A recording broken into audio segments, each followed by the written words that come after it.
Salut à tous, aujourd'hui on s'attaque aux roues.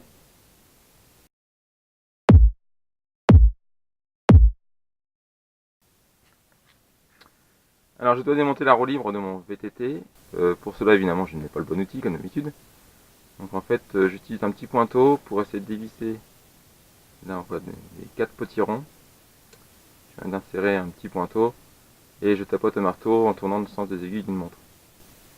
Donc voilà, une fois qu'on a démonté le petit anneau, on peut accéder au roulement à billes, ainsi de suite. Et donc enlever la roue libre. Donc là il suffit de tirer pour enlever la roue libre, hop, et voilà. On accède au corps de la roue libre. Ouais, bien comme vous pouvez le voir, les pneus qui étaient montés sont très usés. Il y a un peu de nettoyage à faire. Et la roue libre est démontée. Allez, c'est parti pour le nettoyage. À l'époque de l'achat du vélo, j'avais acheté l'outil spécifique pour démonter la roue libre. On peut insérer comme ceci. J'ai tout essayé, démonter directement avec une clé à molette, en forçant, rien à faire. En le mettant dans les tours, rien à faire non plus. La jante se tordait, mais c'est tout ce que ça faisait. J'ai mis chaque jour pendant une semaine du WD-40 pour essayer que ça se débloque un petit peu. Et finalement, la solution a été d'utiliser une clé à molette et un marteau et en tapant par petits coups. Donc il suffit de bloquer la roue contre un mur par exemple et de taper au bout du manche. Et enfin, cette roue libre a enfin voulu s'enlever. Alors pour info, pour ceux qui s'intéressent, l'outil pour démonter les cassettes Sachs, donc c'est l'outil VAR 414. Petite opération d'entretien, notamment sur le moyeu arrière que je n'avais jamais graissé, étant donné que je n'avais jamais démonté la roue libre. Donc première étape, il faut enlever les blocages rapides. Donc c'est l'opération la plus simple, il suffit de dévisser.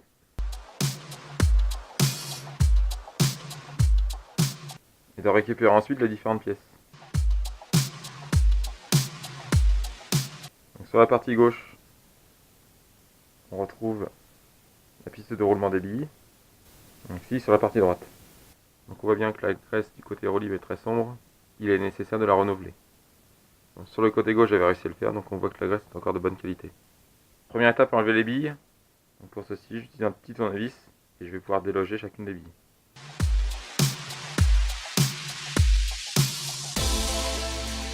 Donc je vais les faire tremper dans du distillate de pétrole pour les nettoyer. Je procède de la même façon du côté opposé à la roue libre.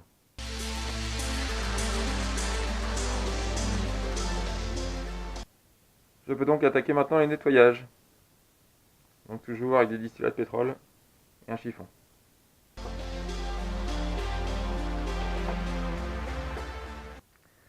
Et même chose de l'autre côté.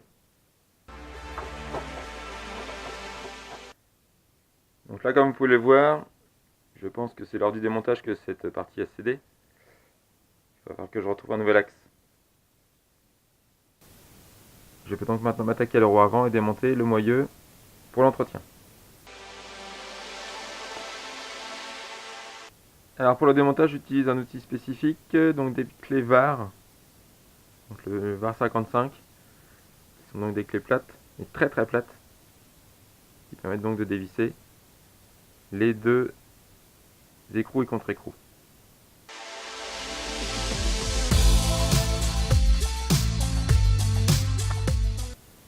Voilà, on récupère la piste de roulement qui est très sombre. Donc, comme précédemment, je récupère les billes et je les mets dans du pétrole.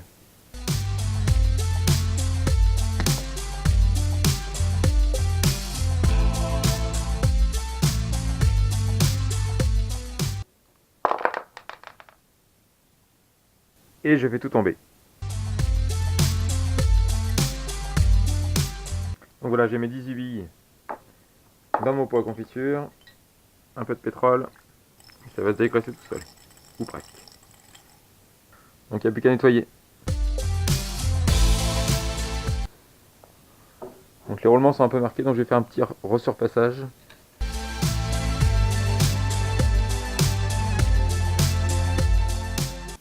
Nettoyage du deuxième côté.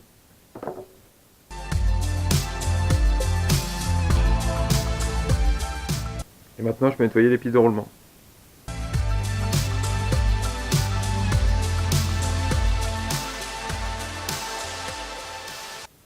Donc comme vous pouvez le voir, je ne démonte pas cette partie-là. Ça me permet de gagner du temps pour le remontage. Donc voilà, je récupère mes billes toutes propres. Il n'y a plus qu'à graisser généreusement les glissières des billes.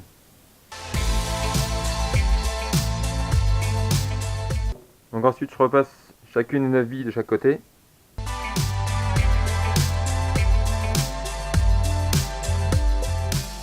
Donc je mets la graisse de l'autre côté.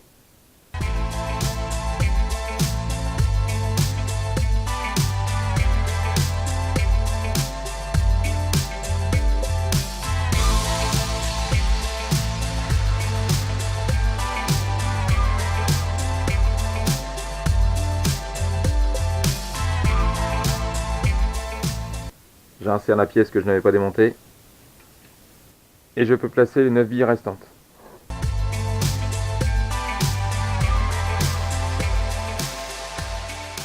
Et je peux revisser l'autre partie. Je peux enlever l'excédent de graisse. Remettre les rondelles. Donc attention, elles ont une petite encoche. Et le contre-écrou. Et ensuite, il faut régler le jeu pour que ça puisse tourner librement. Donc pour régler le jeu, il suffit de serrer d'un côté et de visser doucement jusqu'à temps d'avoir la bonne résistance.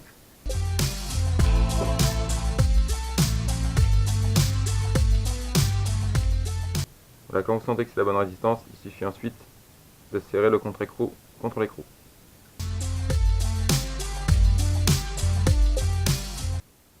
Ensuite, pensez à vérifier, mais normalement c'est une formalité, que vous avez toujours 3 ou 4 mm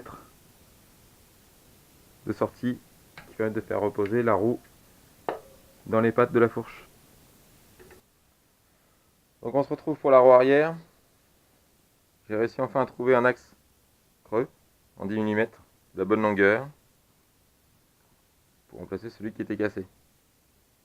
Donc on va commencer par remettre les billes avec de la graisse et ensuite on mettra l'axe.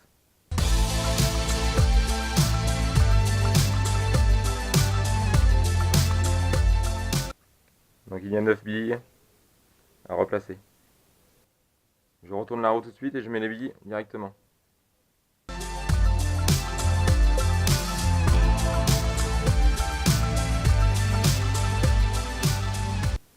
Voilà, 9 billes sont montées de l'autre côté. J'ai graissé mon axe et je peux l'insérer. Je peux ensuite replacer les différentes parties de l'autre côté.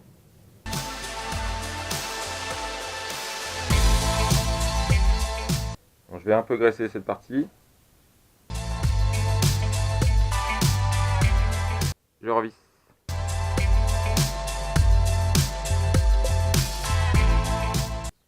Je remets la rondelle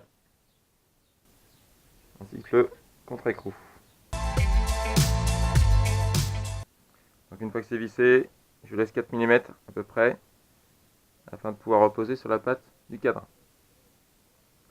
Donc de l'autre côté, j'enlève cette pièce-ci afin d'améliorer la ligne de chaîne. Donc, je mettrai la place de contre-écrou que je vais peindre. Donc ensuite, je peux m'attaquer au réglage du jeu.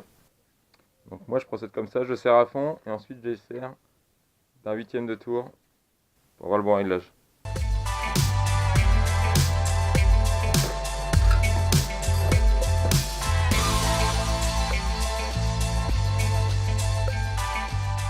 Donc comme je l'avais déjà dit précédemment, je remplace cette roue libre à cette pignon par une roue libre à un pignon unique que je vais maintenant pouvoir placer directement sur le moyeu.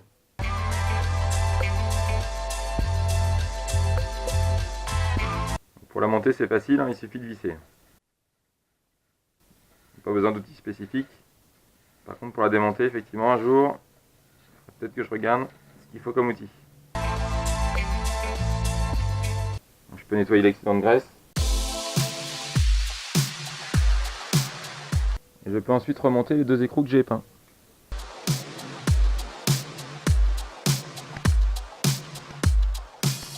Je peux faire ensuite un petit test de positionnement pour vérifier que tout va bien. Ok, c'est bon. On va juste régler les freins. Ensuite, comme je l'avais dit précédemment, pour ceux qui ont suivi, les pneus étaient vraiment, on peut dire, morts. Donc j'ai choisi de commander les pneus de la marque Falbe, les CityJet, en 1,5 pouce. Et j'ai donc commandé les chambres qui vont avec. Donc je commence par pré-gonfler les chambres.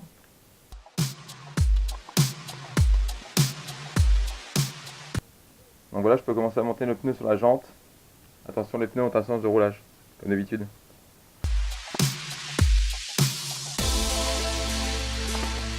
Je peux ensuite insérer la chambre à air.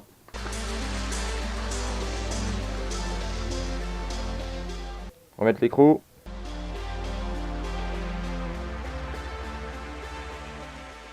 Et refermer le pneu. Et ensuite je peux gonfler.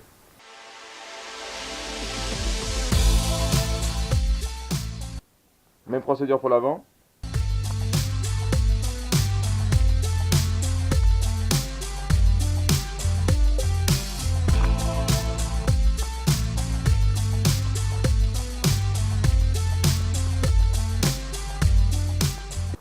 Et je peux réenclencher le pneu.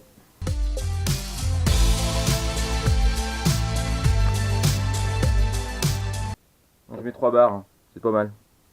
J'ai également commandé des embouts de valve bleues, évidemment, pour aller avec.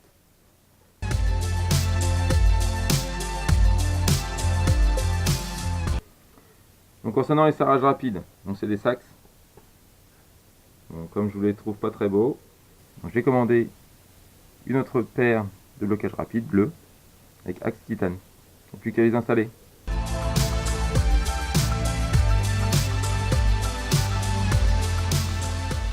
Donc comme on peut le voir, ils sont trop longs. Il va falloir que je les coupe. Donc je mesure la longueur qui est en trop. Ici, il y a au moins 15 mm de trop. Et je vais pouvoir couper sur le lapidaire. Donc je remets après avoir coupé.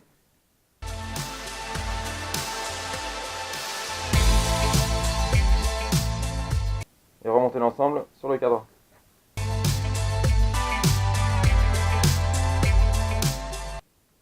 Donc je le visse rapidement. De toute façon, il faudra sûrement que je fasse des ajustements une fois que j'aurai mis la chaîne. Donc même chose pour l'axe avant.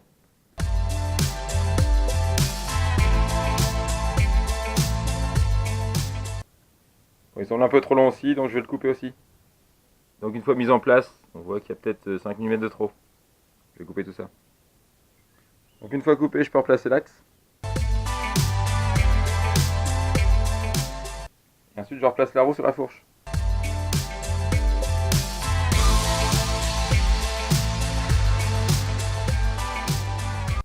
Et bien voilà, cette étape est à présent terminée. J'espère que ça vous a plu. Si c'est le cas, n'hésitez pas à laisser un petit commentaire, un petit j'aime. Allez, à plus. Tchuss.